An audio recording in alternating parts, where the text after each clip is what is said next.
August 7th, 1944. Dawn.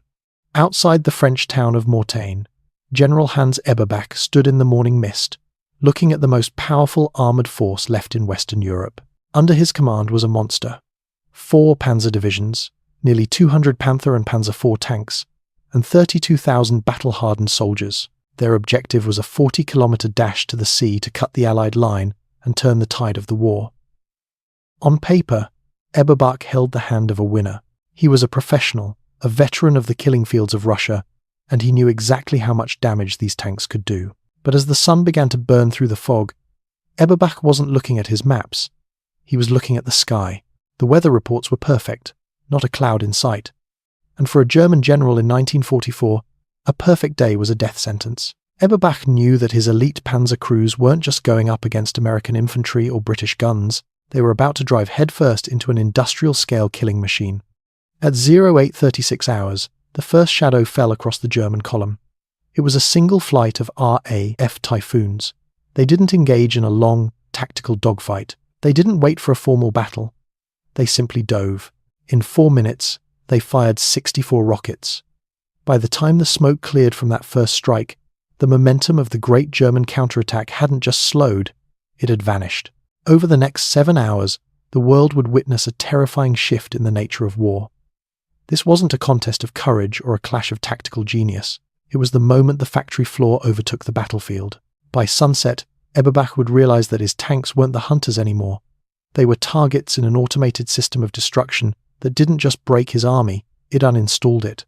This is the story of how RAF Typhoon rockets paralyzed the pride of the Wehrmacht, and why the war was won in the factories long before the first tank ever reached Mortain. Operation Lüttich was planned as a rapid armoured counterstroke intended to reverse the Allied breakout from Normandy. By early August 1944, German forces in the west were under mounting pressure following the collapse of the front near Saint-Lô and the rapid American advance toward Brittany. The corridor around Avranches was identified as both a vulnerability and a potential point of decision. Responsibility for the counterattack was assigned to Panzer Group West under General Hans Eberbach. This formation concentrated nearly all remaining German armoured strength in Normandy. For the operation, Eberbach exercised direct control over 4 Panzer divisions: the 2nd SS Panzer Division Das Reich, the 1st SS Panzer Division Leibstandarte Adolf Hitler, the 2nd Panzer Division, and the 116th Panzer Division. At the start of the attack, these units fielded approximately 175 to 185 operational tanks, supported by roughly 32,000 troops.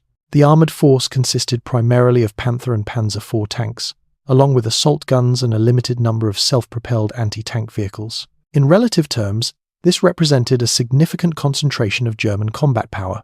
The objective was to advance west through Mortain, reach Avranches, approximately 40 kilometers away, and sever the Allied breakthrough corridor. Success would have isolated elements of the US Third Army south of the corridor and forced the Allies to divert forces to restore the front. The plan depended on speed and concentration. German planners assumed that a rapid thrust could exploit temporary disorganization among American units in the Mortain sector, particularly elements of the US 30th Infantry Division, before Allied reserves and air power could be fully employed. These assumptions were weak from the outset. German armoured units lacked meaningful air support. The Luftwaffe in Normandy was severely depleted. Its remaining forces dispersed across distant airfields and constrained by fuel shortages and Allied air superiority. The operation was ordered to begin at first light, eliminating the limited protection previously afforded by night movement. Supporting elements, fuel, ammunition, recovery, and communications were already strained by weeks of continuous fighting. Eberbach was aware of these constraints. Previous operations in Normandy had demonstrated the vulnerability of daylight armoured movement without air cover, particularly when confined to narrow road networks. Nevertheless, the operation proceeded as ordered. German columns began moving west from Mortain at dawn on August 7th. Initial contact with American ground forces met limited resistance, and forward elements made modest gains in the early hours. For a brief period, the operational concept appeared plausible. That window closed rapidly. The first Allied air intervention occurred less than 2 hours after the German advance began. By mid-morning on August 7th, armoured columns west of Mortain were moving along predictable routes, constrained by terrain and the need to maintain cohesion among tanks, infantry, and support vehicles. At approximately 0836 hours, aircraft from No. 245 Squadron, RAF, Flying Hawker Typhoons, detected German movement in the Mortain sector. From altitude, the concentration of vehicles was unmistakable. Tanks, half-tracks, and soft-skin transport were aligned along a single road axis extending several kilometers. The Typhoon, by mid-1944, served primarily as a ground attack aircraft. Each carried 8 RP-3 rockets supported by 20mm cannon. While rocket accuracy was limited, the warheads were capable of disabling armored vehicles through direct hits or near misses, damaging tracks, engines, and crews. The initial attack consisted of a short dive engagement, with rockets released in 2 passes before the aircraft disengaged. The entire strike lasted only a few minutes.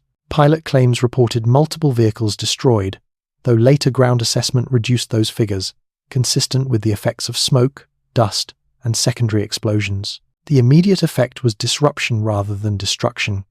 German vehicles halted, tanks left the road, and attempted to disperse into adjacent fields, where movement was restricted by hedgerows and soft ground. Infantry sought cover, and command vehicles struggled to maintain communications as formations fragmented. The advance stopped entirely. For the next 30 to 40 minutes, German units focused on reorganization. Crews assessed damage, attempted minor repairs, and awaited orders. No significant westward progress was made along the primary axis during this period. Reports of the attack reached Panzer Group West headquarters shortly thereafter. For Eberbach, the implications were clear. German movement had been detected, and Allied air response mechanisms were already active. With weather conditions unchanged and clear skies forecast for the remainder of the day, further air attacks were expected. At this stage, most German tanks remained operational, and casualties were limited.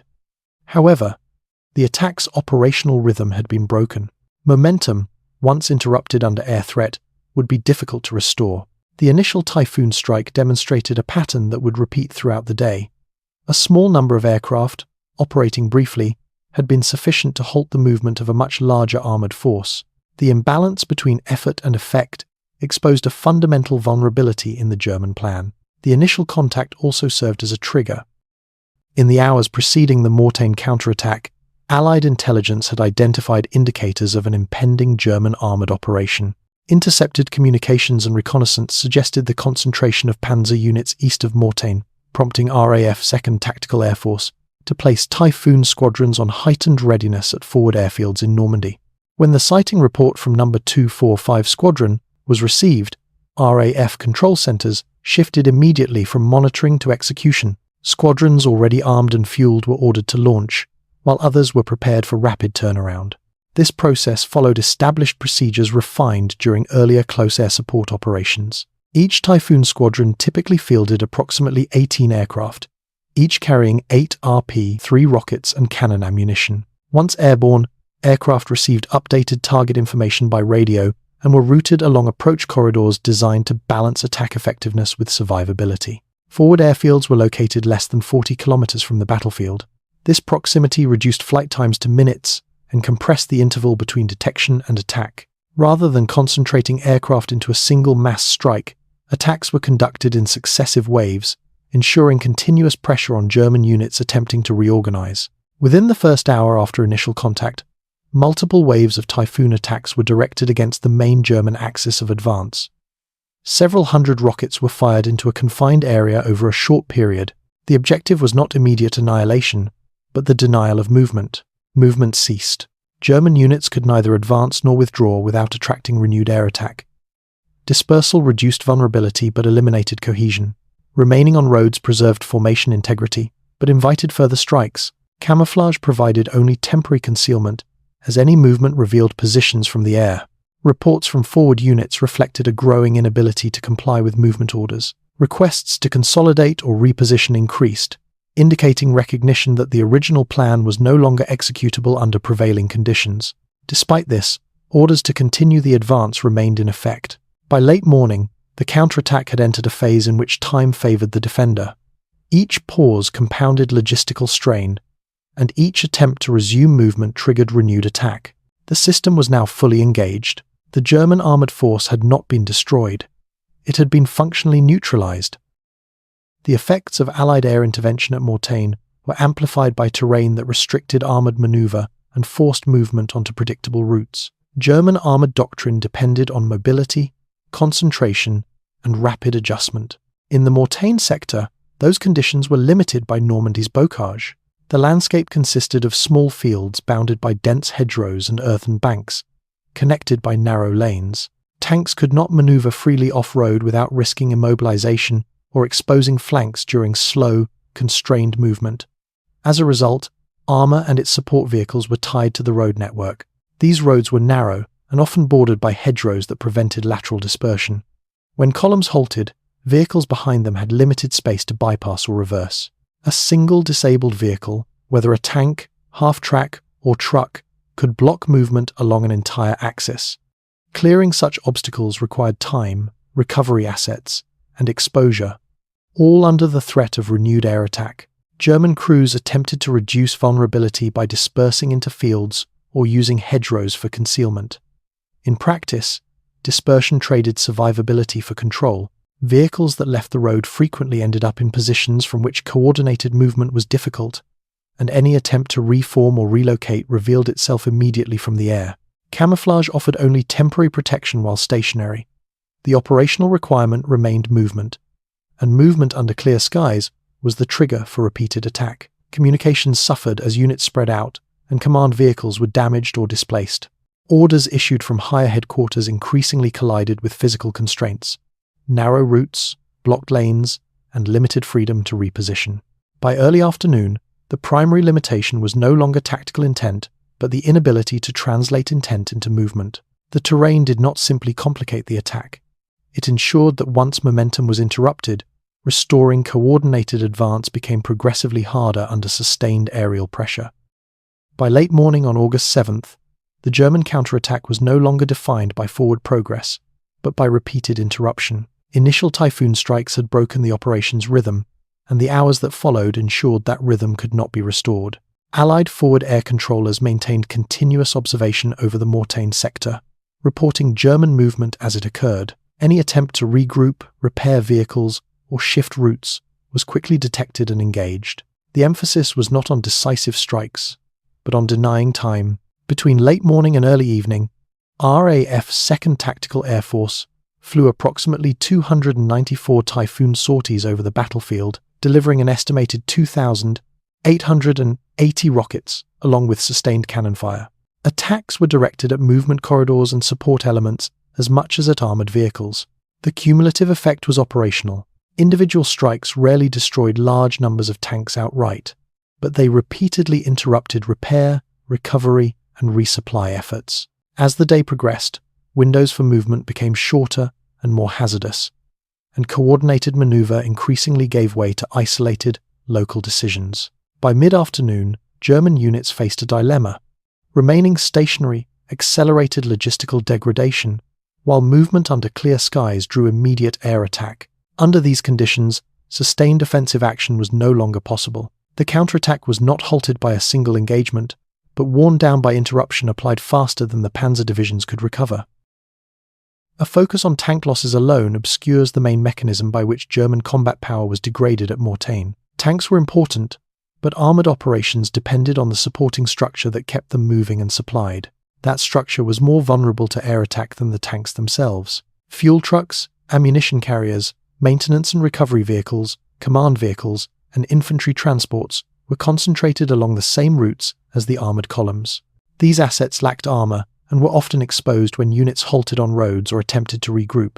Typhoon attacks routinely destroyed or dispersed them, producing immediate operational consequences. Tanks without fuel could not advance. Tanks without ammunition could not sustain engagements. The loss of recovery assets meant damaged vehicles, often repairable, were abandoned. The destruction of command vehicles and communications equipment disrupted coordination and made planned manoeuvre increasingly unrealistic. Infantry mobility degraded in parallel. Losses among half-tracks and transports reduced the ability of infantry to keep pace, protect armour, or reposition under pressure. This separation further reduced the usefulness of surviving tanks, which increasingly became isolated defensive points rather than integrated offensive elements. Attempts to restore combat power were constrained by the same conditions that caused the losses. Daylight resupply and recovery were repeatedly interrupted. Night movement provided limited relief, but could not reverse the accumulated damage to transport, fuel, and communications. By late afternoon on August 7th, the operational picture confronting Panzer Group West had become increasingly clear. Reports arriving at headquarters no longer described advances, but interruptions, shortages, and immobility. The focus of unit reporting shifted from execution to limitation. Subordinate commanders continued to report tank losses, but the more urgent messages concerned fuel depletion, destroyed transport, and the inability to move under sustained air attack. Requests to consolidate positions or withdraw to covered areas increased, reflecting conditions rather than tactical preference. General Hans Eberbach evaluated these reports against the original intent of Operation Lüttich. The plan had depended on speed and concentration. Neither condition could now be met. Movement along the main axis was intermittent, and any attempt to regroup larger formations was quickly detected and disrupted by Allied aircraft. Despite this assessment, operational directives remained unchanged for much of the day. The requirement to continue the advance reflected higher-level decisions rather than conditions on the ground. Eberbach retained authority over force deployment, but not over the fundamental intent of the operation. As a result, Panzer Group West remained committed to an offensive posture, even as its capacity to execute that posture diminished. The disparity between intent and capability narrowed the space for effective decision-making. Compliance with movement orders exposed units to immediate air attack, while remaining stationary accelerated logistical and organizational degradation. Eberbach's conclusions extended beyond the immediate engagement. Mortain confirmed patterns already evident elsewhere in Normandy. Daylight armored operations without air superiority were no longer viable. Tactical skill and experience could not compensate for the absence of control over the air. In subsequent assessments, Eberbach framed the problem in practical terms. German tank losses from air attack exceeded those from ground combat, but more significant was the imbalance in replacement and response rates. Allied forces could deliver airstrikes faster than German units could recover or reconstitute combat power. By early evening, the operational conclusion was increasingly difficult to avoid. The counterattack could not achieve its objectives under existing conditions. Preserving the remaining armoured strength required a transition from offensive action to consolidation. Orders to suspend offensive operations and adopt defensive positions followed shortly after nightfall. Operation Lüttich had failed to alter the situation in Normandy. Panzer Group West had not been destroyed, but it had lost the ability to conduct further offensive operations. These conclusions would matter immediately because the front was already shifting faster than German forces could reposition. Once the counterattack failed to sever the corridor at Avranches, German options across the Normandy front narrowed rapidly. The failure at Mortain marked the last attempt to restore a continuous front in the west through offensive maneuver. With no armoured force capable of cutting the corridor, US Third Army retained freedom of movement into Brittany and eastern France. Allied forces could maneuver laterally and in depth without facing a coordinated German armoured response. The depletion of German armoured strength at Mortain had effects beyond the immediate sector. Panzer divisions that might have been used to stabilise other areas were damaged, delayed, or rendered operationally ineffective. Even units that retained tanks lacked the logistical support required for rapid redeployment. As Allied forces pressed north and east, German units struggled to disengage and reposition. Daylight movement remained hazardous under constant air observation, while night movement proved insufficient to compensate for losses and delays accumulated during the day. These conditions contributed directly to the formation of the Falaise pocket. German forces retreating from multiple sectors were compressed into a narrowing area between Falaise, Trun, and Chambois. The absence of mobile reserves prevented the sealing of emerging gaps. Within the pocket, German units faced the same constraints observed earlier at Mortain: restricted movement, destroyed transport, and sustained air attack. Allied aircraft operated with near-total freedom, targeting retreating columns, supply vehicles, and command elements. Many vehicles were abandoned not because they were destroyed, but because fuel shortages and mechanical damage made continued movement impossible. The destruction of forces within the Falaise pocket marked the effective end of organised German resistance in Normandy. Units that escaped did so without heavy equipment, cohesion, or the capacity for immediate offensive action. For Panzer Group West, the sequence from Mortain to Falaise represented a continuous operational decline rather than isolated defeat. The failure to regain the initiative ensured that subsequent fighting would occur under conditions dictated by Allied maneuver and air dominance. The failure of the Mortain counterattack was not the result of a single tactical error, nor was it caused by a lack of courage or experience among German armoured units.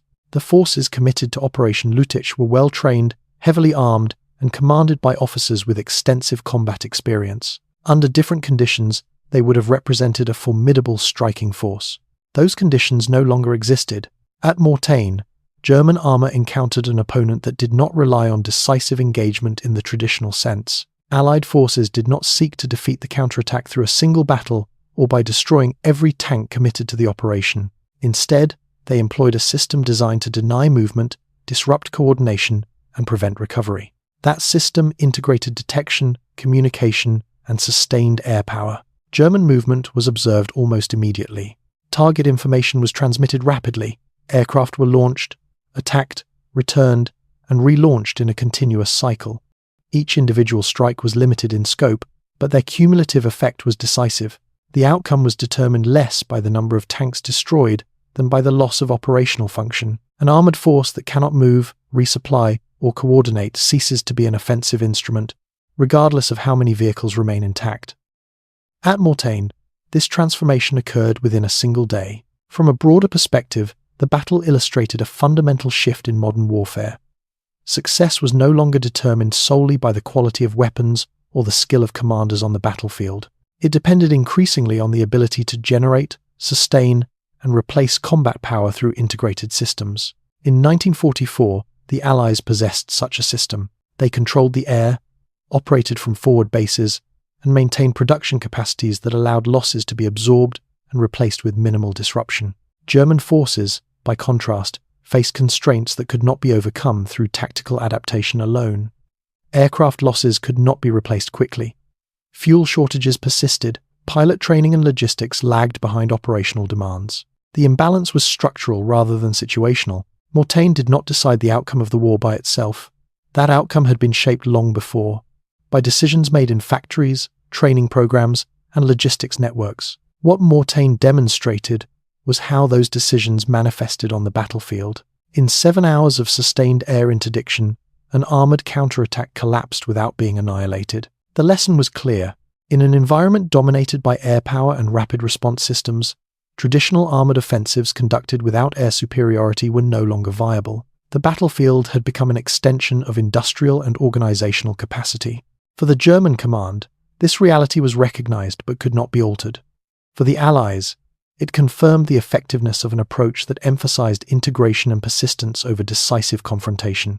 At Mortain, the German armoured force did not lose because it was outmatched tactically. It lost because it was operating against a system that could observe faster, react faster, and sustain pressure longer than it could endure. The counterattack failed in a single day.